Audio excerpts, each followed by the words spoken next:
जय Hind, good evening दोस्तों। आइए इनसे मिलें। इस कड़ी में हम लोगों के बीच श्याम, जो शेखपुरा डिस्ट्रिक्ट से रहने वाले हैं, इनका सिलेक्शन इंडियन एयर फोर्स के रिटन एग्जाम में हुआ है। हम इनसे मिलवा पाए आपको, इनकी बातों के बारे में आपको बता पाए, ये एयरफोर्स को किस रूप में लेते हैं, इनका प्रोग्रेस कैसे हुआ, इन्होंने अपनी जर्नी कैसे शुरू की, करतार कोचिंग इनको कैसे हेल्प किया, इन सब सारी बातों के ऊपर हम लोग काम करें। उससे पहले श्याम, सबसे पहले कॉन्ग्रेचुलेसन कि आपका इंडियन एयरफोर्स रिटन एग्जाम में क्वालिफाई कर गए आप।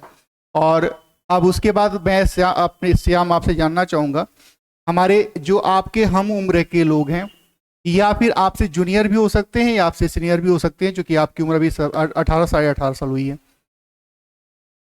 मैंने देखा है, मैंने महसूस किया है कि जो हम इंडियन कल्चर में मिडिल फैमिली होती है, उनमें पैसे, जैसे हम स्टूडेंट होते, छोटी उम्र से पढ़ रहे होते तो उन्हें पैसे का योगदान बहुत ज़्यादा होता है।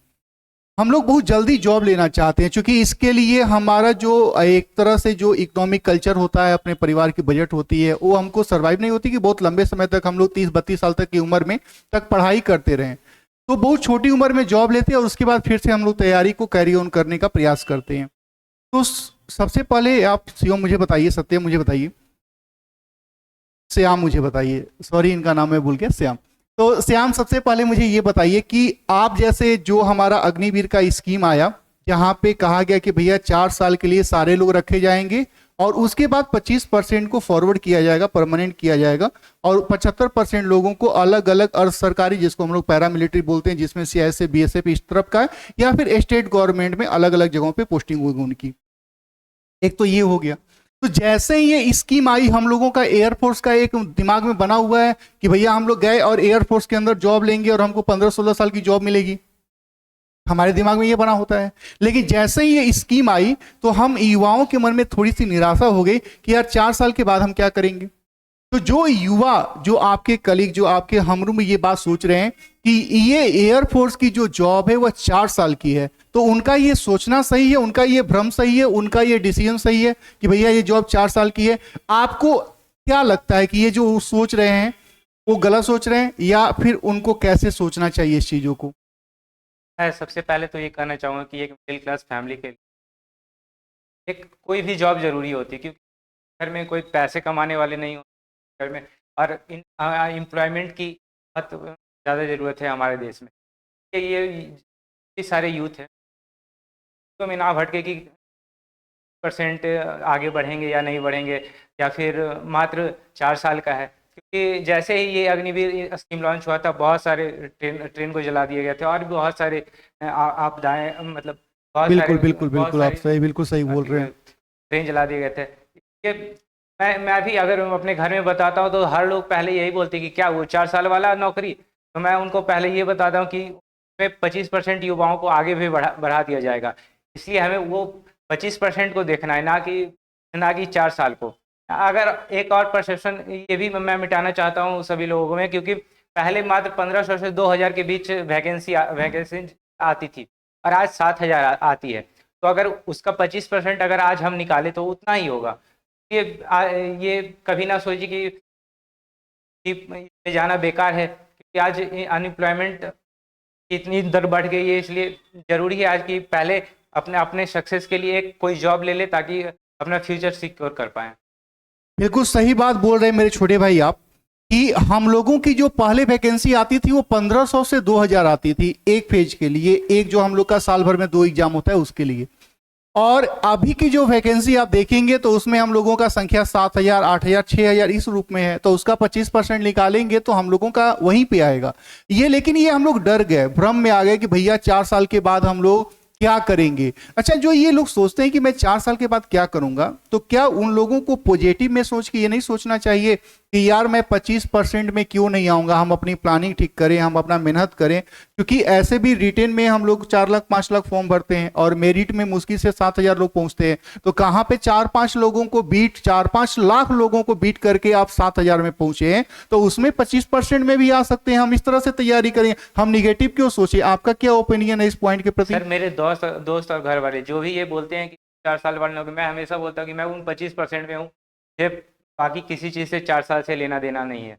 और ये बहुत बहुत ज़रूरी है सोचना, क्योंकि ऐसे भी हम 5 लाख, जब 5 लाख लोगों में जब इतने इतने में आ चुके हैं, तो आगे भी बढ़ के जरूर 25% में हम लोग आ ही जाएंगे।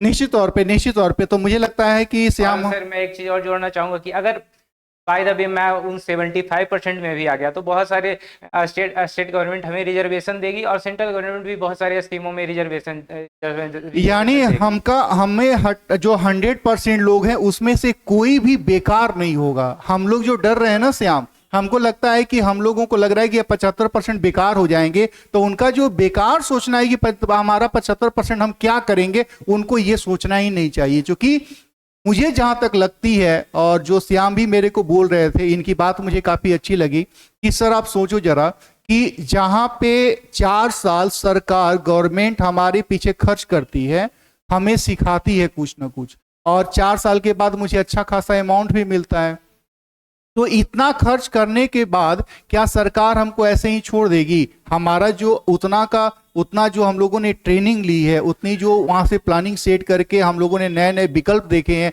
हम लोगों ने एक अच्छा डिफेंस का ट्रेनिंग लिया हुआ है, तो क्या ये सब जो सुविधा सरकार ने दी और ये जो ट्रेनिंग दी, उसको ऐसे ही मिसयूज होने दिया जाएगा? तो ऐसा बिल्कुल नहीं है कि मिसयूज होने दिया जाएगा। और मैंने अभी कल ही हम लोगों का न्यूज में भी आया है श्याम, कि हम लोगों के सरकार, बिल्कुल मैंने स्टेटस भी लगाया था कि सरकार जो है इस योजना को, सरकार को ये संसद में मिला है, रक्षा मंत्रालय को ये सुझाव मिला है कि हमारे जो अग्निवीर स्कीम के योद्धा हैं, कर्मवीर हैं, उसमें से 25% परमानेंट हो जाते हैं, लेकिन बाकी बचे लोगों को आप अपने आपातकालीन व्यवस्था के लिए रिजर्व करके रखिए। तो आपातकालीन व्यवस्था के लिए रिजर्व करके रखेंगे तो उसमें से तो बहुत सारे लोग वहीं पे चले जाएंगे।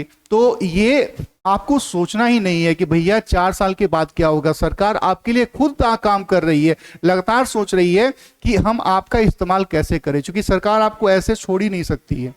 ठीक है, तो श्याम बिल्कुल, अब श्याम आपका ओपिनियन क्या है कि हमारी जो पढ़ाई होनी चाहिए एयरफोर्स के प्रति, वह स्टूडेंटों को कैसे होनी चाहिए? क्या इस मुद्दे पे उनको गाइड कर सकते हैं, कुछ अपनी सलाह दे सकते हैं कि आपने कैसी पढ़ाई की है? और करतार कोचिंग जो आपने सोच के आया, जो पढ़ने के लिए आपने सोचा, करतार कोचिंग उसमें कैसे हेल्प किया? मैं पहले कहना चाहूँगा कि इस सारे सिलेबस को देखें अच्छे से, और खासकर प्रीवियस ईयर क्वेश्चन जरूर लगाएं, क्योंकि बहुत सारा चीज़ आप समझ जाइए किस तरीके का क्वेश्चन पूछा जाए। मैं करतार में आने से पहले मुझे इंग्लिश में बहुत बहुत ज़्यादा दिक्कत होती थी में लिख और ग्रामर को समझने में, बट आज मैं अच्छे से 4 मिनट आराम से 4 से 5 मिनट को सकता हूँ। मैं बहुत, मुझे जीडी में हेल्प मिलेगी, और आज कल भी मेरा बहुत अच्छा जा रहा है, दिन प्रतिदिन टाइमिंग बहुत सही होता जा रहा है, और शायद मैं पा लूँगा। निश्चित तौर पे तो जिस हिसाब से मेरे छोटे भाई आपके लिए करतार कोचिंग हेल्प कर रही है, नो डाउट वो आप लोगों का खुद का भी योगदान है। करतार कोचिंग तो काफी मेहनत कर ही रही है आप लोगों के लिए, करतार की टीम लगातार लगी हुई है, लेकिन आप लोगों का भी है कि आप लोग हमारे जो टीम है उनके द्वारा सुझाए गए मार्ग को अच्छा सा पालन करते हैं और उस पर अपने आप को बनाते हैं। तो मेरे छोटे भाई, आपको कहीं भी कुछ भी परेशान होने की जरूरत नहीं है, चाहे एयरफोर्स की जॉब हो, चाहे आर्मी की जॉब है, चाहे इंडियन नेवी की जॉब हो, इसमें 100% अपने कैरियर को आप बना सकते हैं। आपको निगेटिव नहीं सोचना है, क्योंकि आज मैंने सुबह ही किसी का पढ़ा था कि अगर आप समस्या के बारे में सोचेंगे तो आपको बहाना मिलेगा, और आप समाधान की ओर जाएंगे तो बेहतर विकल्प मिलेंगे। तो हमको समस्या की ओर नहीं, हमको समाधान की ओर जाना है कि हम इसमें क्या कर सकते हैं। तो निश्चित तौर पर आप कुछ और कहना चाहेंगे? एक गौतम बुद्ध का एक गति, the mind is everything what you think. आप जो सोचेगा वही बनेगा, इसलिए हमेशा पॉजिटिव सोचे, हर जिंदगी में हर चीज़ पॉजिटिव हो। तो निश्चित तौर पे इन्होंने काफ़ी शानदार बात कही है, और आज युवा दिवस भी है हम लोगों का, और मैं चाहूँगा कि हमारे देश के जो युवा हैं अपने जोश और उत्साह को बनाए रखें, और अपने कैरियर को सेट करने में आपकी जितनी भी प्रॉब्लम लग रही है कि भैया मुझे ये प्रॉब्लम हो रही है, आप शेयर करिए। हम सब लोग ये ऐसे ऐसे कर्मवीर जो आगे आपको बढ़ेंगे और आपको गाइड करेंगे, निरंतर ऐसे लोगों का मार्गदर्शन में आपको दिलाता रहूंगा। नो डाउट कोई भी कम नहीं होता, चाहे वह कई स्टेप आगे हो चाहे कई स्टेप पीछे हो। जो आगे है वो किसी से पीछे है, जो पीछे हो कई लोगों से आगे। तो सोचना ही नहीं है मैं कि कमजोर हूं, मैं क्या हूं। आपको हमेशा ये सोचना है कि हम कैसे आगे बढ़ सकते हैं, इसी पॉइंट के ऊपर काम करना है। तो आज की इस कड़ी में हम लोगों का इस सेशन में इतना ही। उम्मीद है कि आप श्याम के द्वारा सुझाए गए मार्ग को निश्चित तौर पर सुनेंगे और उस पर काम करेंगे। फिर हम लोग नेक्स्ट वीडियो में एक नए कर्मवीर के साथ मिलेंगे। तब तक के लिए मेरी तरफ से जय हिंद और श्याम की तरफ से भी जय हिंद। चलिए हम लोग मिलते हैं।